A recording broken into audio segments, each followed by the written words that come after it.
नमस्कार मंडळी, श्री स्वामी समर्थ. मी संध्या. माझ्या चॅनलमध्ये तुम्हा सर्वांचं खूप खूप मनापासून स्वागत करते. सर्वप्रथम सर्वांना दिवाळीच्या आणि लक्ष्मीपूजनाच्या खूप खूप शुभेच्छा. बघा, वर्षातील सर्वात महत्त्वाचा आणि सर्वात मोठा सण म्हणजे दिवाळी आणि दिवाळीचे लक्ष्मीपूजन. आता बघा, हे लक्ष्मीपूजन आपल्याला कसे करायचे आहे, कधी करायचे आहे, लक्ष्मीपूजनाचा शुभ मुहूर्त काय आहे, त्याचबरोबर यासाठी आपल्याला साहित्य काय लागणार आहे, आचमन कसं करायचं, संकल्प कसा करायचा, दुसऱ्या दिवशी याची आपल्याला उत्तर पूजा करायची असते ती कशी करायची, त्याचबरोबर बघा, आपल्या घरामध्ये आर्थिक स्थैर्य राहण्यासाठी, चांगले आरोग्य राहण्यासाठी लक्ष्मीपूजनाच्या दिवशी आपल्याला काही मंत्र आणि सेवा देखील करायच्या असतात.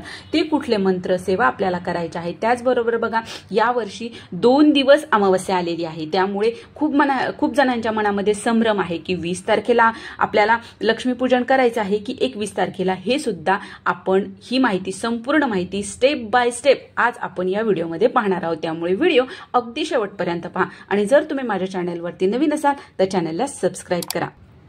तर बघा मंडळी, लक्ष्मीपूजन हे शास्त्रोक्त मंत्रोक्त पद्धतीने जर आपण केले तर आपल्या घरामध्ये वर्षभर कुठल्याही गोष्टीची कमतरता भासत नाही. आणि तर त्यामुळे सर्वात अगोदर आपण हे जाणून घेऊ की आपल्याला लक्ष्मीपूजन कधी करायचे आहे.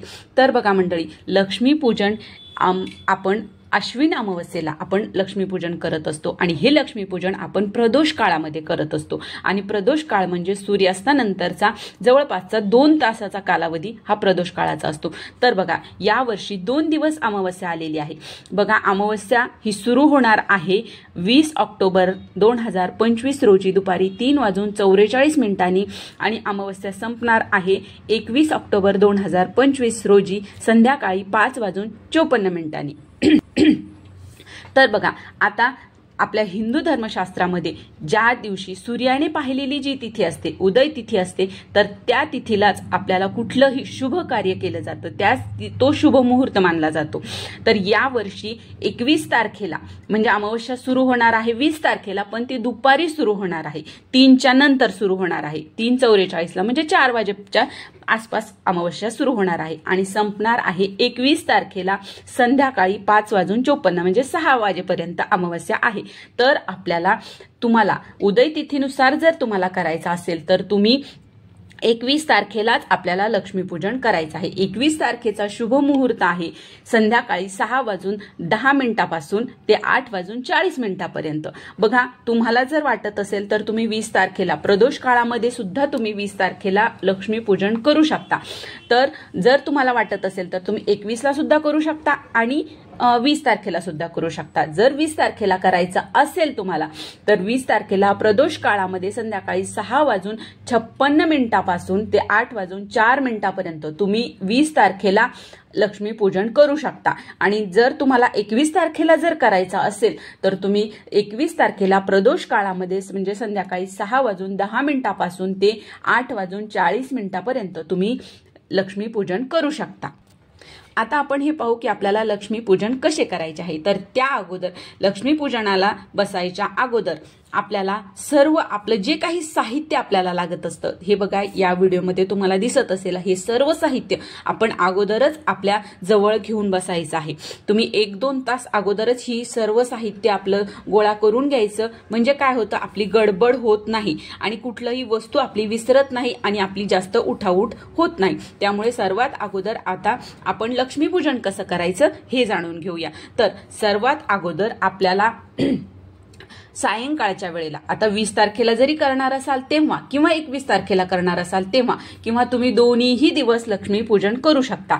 तर आपल्याला काय करायचं आहे, सर्वात अगोदर आपला जे मुख्य दरवाजा आहे तो आपण सकाळी स्वच्छ वगैरे केलेला असेल, रांगोळी काढून घ्यायची, अगोदर झाडून घ्यायचं, सडा वगैरे रांगोळी काढून घ्यायची. आपल्याला सर्वात अगोदर आपल्या उंबऱ्याचं पूजन करायचं आहे, तिथं दिवा लावायचा आहे दोन्हीही बाजूला आणि आपल्या मुख्य दरवाजाची आपल्याला पूजन करून घ्यायचं आहे. नंतर तुळशीचं पूजन करायचं आहे आणि तुळशीच्या जवळ आपल्याला केरसुनीची आपल्या पूजा करायची आहे. केरसुनी म्हणजेच आपली लक्ष्मी असते, तर त्याचं आपल्याला पूजन करायचं आहे. तर काय करायचं, एका पाटावर केरसुनी ठेवायची अगोदर थोडेसे अक्षता ठेवायच्या, त्याच्यावर केरसुनी, तिथं आपल्याला केरसुनीवर फुलाने थोडंसं पाणी शिंपडायचं, त्याला हळद कुंकू अक्षता धूप दीप दाखवायचा आहे, नमस्कार करायचा आहे आणि नंतर ती केरसुनी घेऊन आपल्याला जिथे आपल्याला पूजन करायचं आहे तिथे, तर ती केरसुनी घेऊन यायच्या अगोदर जिथे आपल्याला पूजन करायचं आहे ती जागा आपल्याला स्वच्छ करायची आहे, गोमूत्र वगैरे शिंपडून स्वच्छ करायची आणि तिथे आपल्याला चौरंग किंवा पाट टाकायचा आहे आणि आजूबाजूला सुद्धा तुम्ही लाल कपडा अंथरून, कारण पूजा मोठी राहते, लाल कपडा अंथरून ठेवायचा, तिथे सुद्धा आपल्याला साहित्य ठेवता येतं,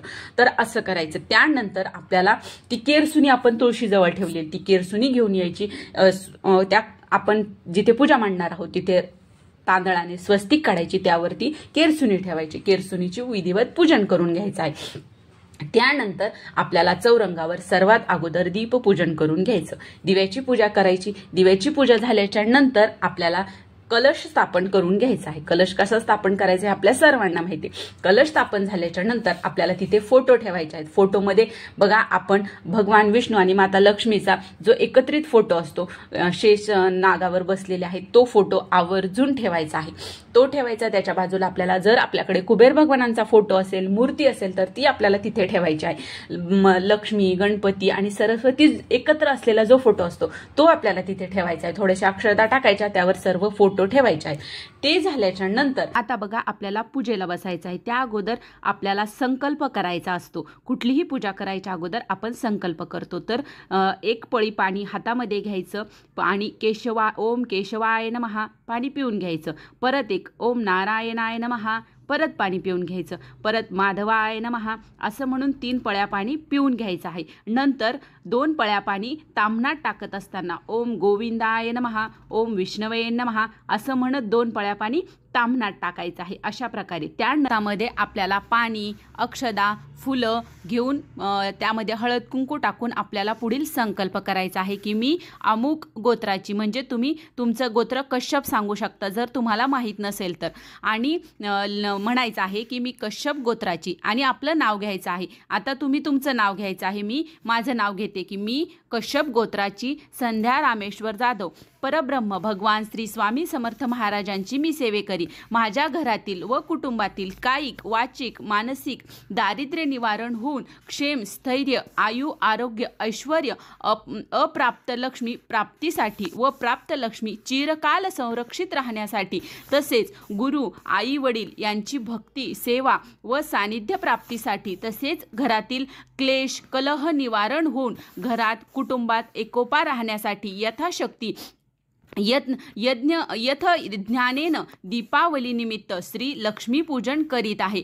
त्या अंगभूत निर्विघ्नतेसाठी श्री गणेश व शुद्धीकरणासाठी कलश, शंख, घंटी, दीपपूजन करीत आहे असं म्हणून आपल्याला ते जे पाणी आहे ते ताम्हणात सोडायचं आहे. नंतर परत आपल्या तांदूळ जर चिटकले असतील तर परत पाणी टाका आणि हे पाणी आपल्याला नंतर तुळस सोडून कुठल्याही झाडाला आपल्याला हे पाणी टाकायचं आहे. अशा प्रकारे आपल्याला संकल्प करायचा आहे. आपल्याला सर्वात अगोदर गणपती पूजन करायचं आहे. आता तुम्ही इथे गणपतीची मूर्ती घेऊ शकता किंवा सुपारी स्वरूप सुद्धा गणपती घेऊ शकता. गणपतीचे आपल्याला विधिवत पूजन करायचं आहे, अभिषेक करायचा आणि विड्याच्या जोड पानावर गणपती बाप्पा स्थापन करायचे आणि त्यांची आपल्याला पंचोपचारे पूजा करायची. हळद, कुंकू, अक्षदा, धूप, दीप, चंदन लावायचं, त्यांना नैवेद्य दाखवायचा आहे. त्यानंतर बघा आपण कोजागिरी पौर्णिमेला ज्या 2 सुपाऱ्या ठेवल्या होत्या, एक लक्ष्मीची आणि एक कुबेरांची, तर त्या सुपाऱ्या सुद्धा आपल्याला इथे गणपतीच्या शेजारी ठेवायच्या आहेत. विड्याच्या जोड पानावर अक्षदा टाकायच्या, तिथे त्या सुपाऱ्या ठेवायच्या आहेत. सुपाऱ्यांचे सुद्धा आपल्याला विधिवत पूजन करून घ्यायचं आहे. हे झाल्याच्या नंतर आपल्या घरामध्ये आपल्या कुलदेवतेचा टाक असतो किंवा मूर्ती असते, तर ती आपल्याला तिथे त्यांचं पूजन करायचं आहे. परत दुसरं विड्याचं जोडपान ठेवायचं. अगोदर आपल्या कुलदेवतेचं पूजन करून घ्यायचं आहे, त्यांचा अभिषेक करायचा आहे. मूर्ती असो किंवा टाक असो त्याचा अभिषेक करायचा आहे. अभिषेक करत असताना आपल्याला श्री सूक्त किंवा तुम्ही ओम आपला ओम ऐं ह्रीं क्लीं चामुंडाय विच्चे हा मंत्र सुद्धा म्हणू शकता किंवा श्रीसूक्त म्हणून अभिषेक करायचा आहे। नंतर त्यांचं सुद्धा आपल्याला विधिवत पूजन करायचं आहे। हळद, कुंकू, अक्षदा, धूप, दीप, नैवेद्य, फुलं व्हायची आहेत आणि आपल्याला त्यांना नमस्कार करायचा आहे। हे झाल्याच्या नंतर जर तुमच्याकडे श्रीयंत्र असेल, श्रीयंत्राचं पूजन करून घ्या। कवड्या असतात, कवड्याचं पूजन करायचं, ते आपल्याला तिथे ठेवायचं आहे आणि त्यानंतर आपल्याला लक्ष्मीचं पूजन करायचं आहे। आता जर तुमच्याकडे लक्ष्मी माताचा मूर्ती असेल किंवा शिक्का असेल तर त्याचा आपल्याला अभिषेक करायचा आहे। अभिषेक करत असताना सेम आपण ज्याप्रमाणे कुलदेवतेचा अभिषेक केला त्याचप्रमाणे करायचा आहे आणि इथे आपल्याला लक्ष्मी मातेचा मंत्र म्हणायचा आहे। जो तुम्हाला लक्ष्मी मातेचा मंत्र येतो तो मंत्र म्हणत म्हणत आपल्याला लक्ष्मी मातेच्या मूर्तीवर अभिषेक करायचा आहे। बघा, ही जेव्हा आपण पूजा करत आहोत तर आपल्या घरातील सर्वांनी पूजेला बसायचं आहे आणि घरातील टीव्ही, मोबाईल जे काय आहे ते सर्व बंद करून द्यायचं, सर्वांनी पूजेला बसायचं आहे। आणि ज्या वेळेस आपण पूजा करत आहोत तर पूजा करत असताना सर्वांनी मंत्र जाप करायचा आहे। नुसतं शांत बसूनच पूजा करायची नाही, तर मंत्र जाप करत करत आपल्याला पूजन करायचं आहे। आणि लक्ष्मी मातेला सुद्धा आपल्याला जोडविड्याच्या पानावर आपल्याला तिथे त्यांची स्थापना करायची आहे। त्यानंतर जर तुमच्याकडे शिक्का असेल तर शिक्क्यावरही तुम्ही अशाच प्रकारे पूजन करायचं आहे आणि समोर ठेवायचं आहे। त्यानंतर आपल्याला आपल्या घरामध्ये 1 रुपयाचे नाणी असतात, त्यांचं देखील आपल्याला इथे पूजन करायचं असतं। यांचं पूजन करायचं, त्यांना सुद्धा तिथे आपल्याला त्या पूजेमध्ये आपल्याला स्थापना करायची आहे आणि त्यांची सुद्धा विधिवत पूजन करायचं आहे। हळद, कुंकू, अक्षदा, धूप, दीप, नैवेद्य दाखवायचं आहे। त्यानंतर आता बघा, आपल्या घरामध्ये जे काही धन असतं म्हणजे सोनं असतं, जेवढं काही सोनं चांदी जे काही असेल ते त्यांचं सुद्धा आपल्याला तिथे पूजन करायचं आहे। त्यानंतर आपल्याला लक्ष्मी मातेला प्रिय असणाऱ्या ज्या वस्तू आहेत, जसं की बघा शंख आहे, घंटा आहे, ह्या सर्व वस्तू आपल्याला पूजेमध्ये ठेवायचं आहे, त्यांचं सुद्धा विधिवत पूजन करायचं आहे। आणि त्यानंतर सर्व पूजा करून घ्यायची। सर्व पूजेला आपल्याला हळद, कुंकू, अक्षदा दाखवायच्या आहेत। त्यानंतर 2 खोबऱ्याच्या वाट्या घ्यायच्या आणि त्यामध्ये आपल्याला बत्तासे लाह्याचा नैवेद्य आपल्याला लक्ष्मी मातेला दाखवायचा आहे। हा नैवेद्य अतिशय महत्त्वाचा मानला जातो। देवी मातेला लाह्या आणि बत्ताशे हा नैवेद्य आवर्जून आपल्याला दाखवायचा असतो, तर हा नैवेद्य आपल्याला तिथे ठेवायचा आहे। त्याचबरोबर धने आणि गुळाचा नैवेद्यही तुम्ही दाखवू शकता, गुळ खोबऱ्याचा सुद्धा नैवेद्य।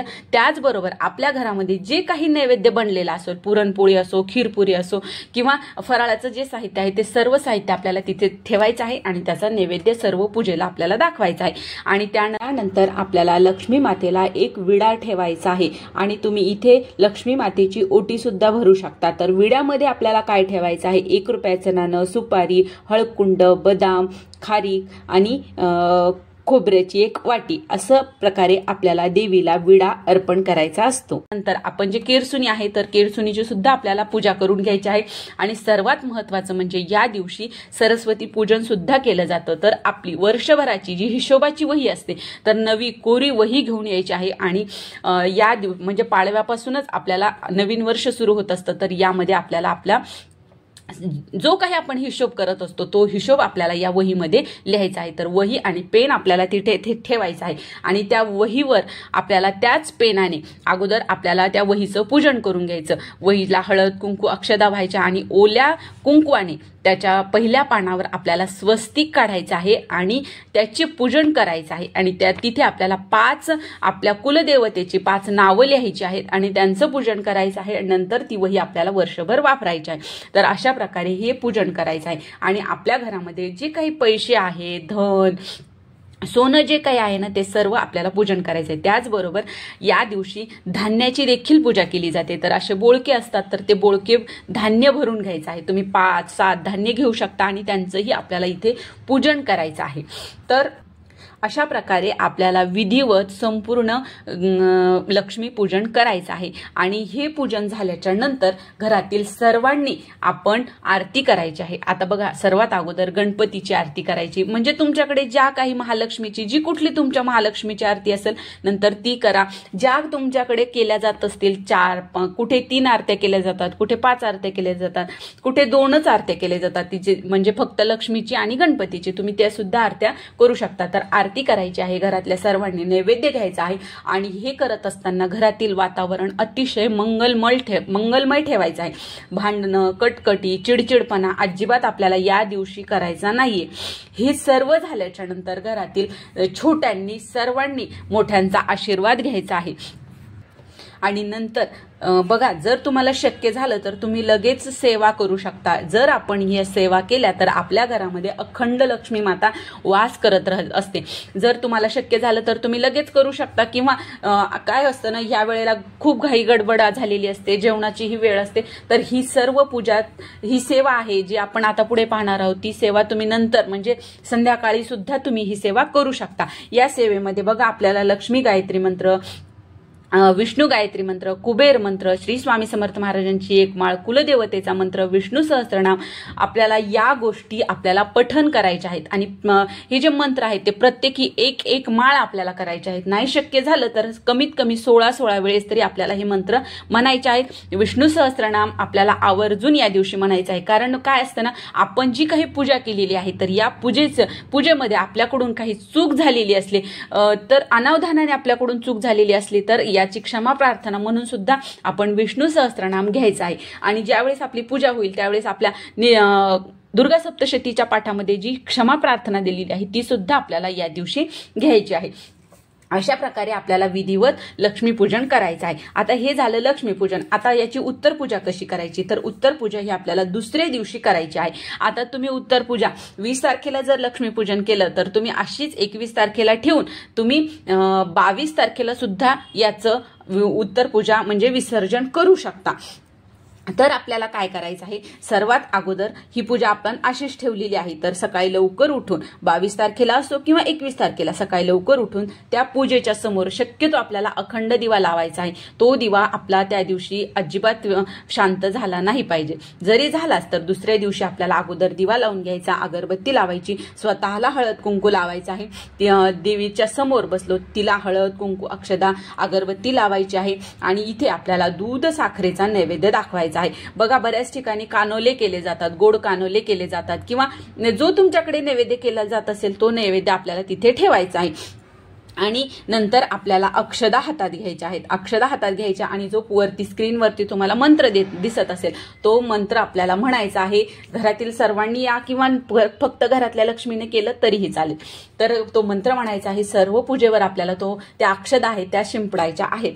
अक्षदा टाकल्याच्या नंतर आपल्याला जो कलश आहे, सर्वात अगोदर कलश आपल्याला डाव्या उजव्या असं आपल्याला हलवायचं आहे. नंतर कलश उचलून घ्यायचा आहे आणि कलशातील पाणी आहे ते सर्व घरभर आपल्याला शिंपडायचं आहे. शिंपडत असताना देवी मातेचा मंत्र म्हणत आपल्याला ते पाणी शिंपडायचं आहे. नंतर ते पाणी तुम्हाला तुळस सोडून तुम्ही तुमच्या शेतामध्ये टाकू शकता किंवा घरातील कुंडीत, कुठल्याही कुंडीत टाकू शकता. झाडाला आपल्याला टाकायचं आहे फक्त तुळस सोडून.